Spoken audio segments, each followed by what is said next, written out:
Você já deve ter visto aqui no Via Legal decisões da Justiça que obrigaram o poder público a fornecer de graça determinado tipo de medicamento. Hoje a gente mostra um caso diferente. Para ter acesso a um tratamento muito específico, uma moradora do Paraná terá de provar que nenhuma das alternativas oferecidas pela rede pública é eficiente. Max perdeu a conta das noites que passou em hospitais para controlar as crises de asma.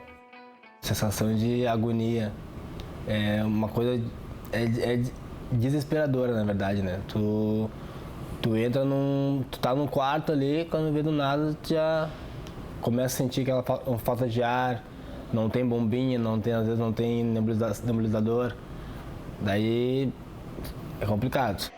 Sofrimento que se agrava com as mudanças bruscas de temperatura, o que é muito comum aqui no sul do país. Tomava comprimido Meticortem e usava bombinha Aerolin. Dali em diante, depois que eu me internei pela primeira vez, com 8 anos de idade, a vida inteira depois dali até agora. Assim como ele, cerca de 6 milhões de brasileiros sofrem de asma, uma doença crônica que afeta as vias respiratórias e o pulmão. Quando não é tratada, ela pode levar à morte. Infelizmente, a asma não é só no Brasil, mas no mundo todo. No nosso caso aqui de Brasil, a cada ano morrem cerca de 2.000 pessoas como consequência de um episódio grave de asma. Isso, obviamente, que pode ser prevenido, isso pode ser, digamos, modificado na medida que a assistência médica seja mais pronta, que as pessoas façam os tratamentos de manutenção de uma forma mais cuidadosa, né? No ano passado, 116 mil pessoas foram internadas na rede pública com o diagnóstico de asma. Os remédios para tratamento e prevenção são fornecidos de graça pelo Ministério da Saúde. E, de acordo com este pneumologista, tem eficácia em boa parte dos casos.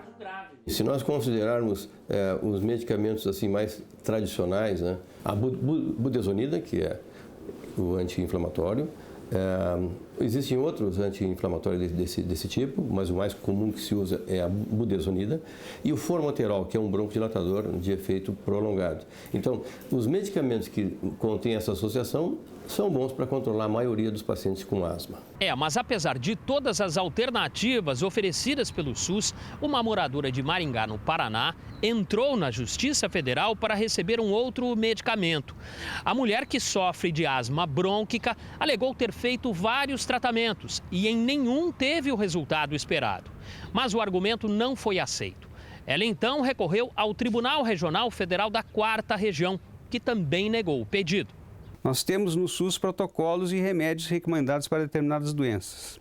Então, para que seja fornecido um medicamento que não está no chamado RENAME, que é a Relação Nacional dos Medicamentos, que são aqueles que o SUS fornece aos seus pacientes, nós temos que ter uma prova cabal, uma prova pericial forte de que os remédios, as alternativas que estão no RENAME, os remédios que são fornecidos pelo SUS, foram ineficazes.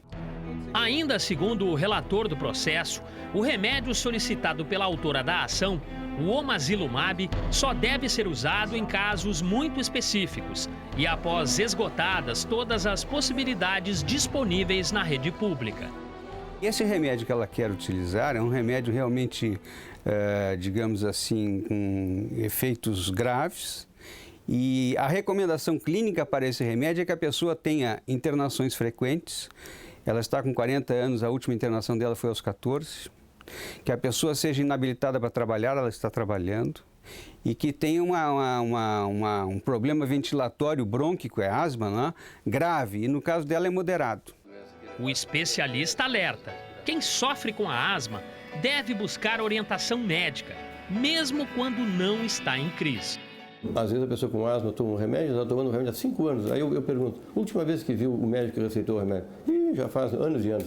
Quer dizer, a asma muda sazonalmente, ela muda às vezes num período não muito longo. Então é necessário revisar o paciente para ajustar os medicamentos em uso ou até para trocar medicamentos que sejam necessários.